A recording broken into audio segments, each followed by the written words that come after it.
Hey there, I'm Ben. Okay, so I know I said I wasn't going to review any Apple products because Apple's being boring and stupid, but we finally got USBC. Finally! God! Jesus fucking Christ. Sorry. We finally got USBC, and that is worth talking about. So, I will talk about that. You can skip to this time code if you like, but otherwise I'm going to be talking about the battery first. I have to say that I feel like Apple is really falling behind on this one. For example, I woke up at the crack of 12:30 today, and it's been 5 hours, and my phone is sitting at 33%. Not to editorialize too much, but actually no.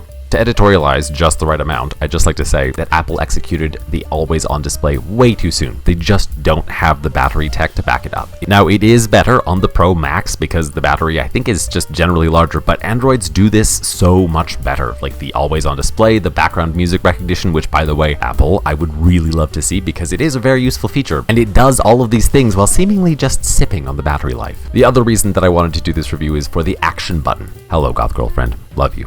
Honestly, this is a marked improvement. As far as I can tell, it's also something which competing brands don't really have, as will probably always be the case. I'm primarily going to use this for habit tracking in my favorite journaling app, Day One, which I won't shut up about. This works extremely well. On the downside, however, I was shocked to find that there's currently no way to use this button to take screenshots. It's very standard for Apple to be like, it's so customizable, and then make it like not at all customizable, but this is even weirder given that the whole point of the button is that it's supposed to be something that you can customize, and this is such a basic task. I can't even do it using the Shortcuts app, which is frustrating. Further, I would like to point out that this button can make the iPhone more accessible to those with extant tremors and motor skill related disabilities. This button should be something that's very, very easy to customize. All that to say that anything I want to do with this button, I should be able to do. Okay, let's talk about glitches and then we'll get to USBC, I promise. I was going through airport security and my phone chose that moment to go completely crazy and stop working, so I had to reboot it. I don't know why this happened, but more than once I found that my phone refuses to charge except when it's plugged into an external battery for some reason. I found that rebooting it does fix the problem. Seems like Apple is either sabotaging USB-C or they're just struggling to write the code that adopts it.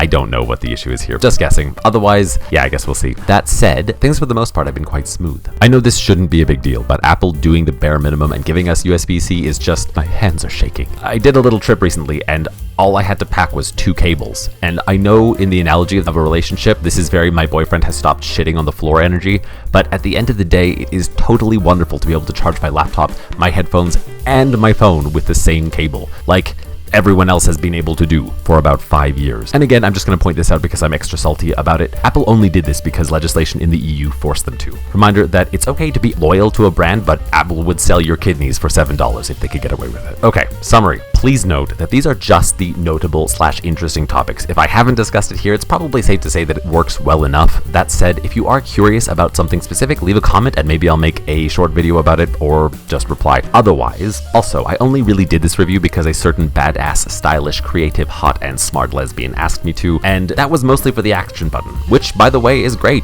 It functions as expected. I should also note that anytime you press it, it's not just a press. You need to press and hold to launch whatever action you're trying to launch, but it's not a long hold, so it feels like, button. It's working. Normally, I would say don't upgrade, but the temptation of USB-C here is just too great. No, there are no big, exciting innovations in this device, but Apple has finally been forced to come to a global standard, and that is so exciting.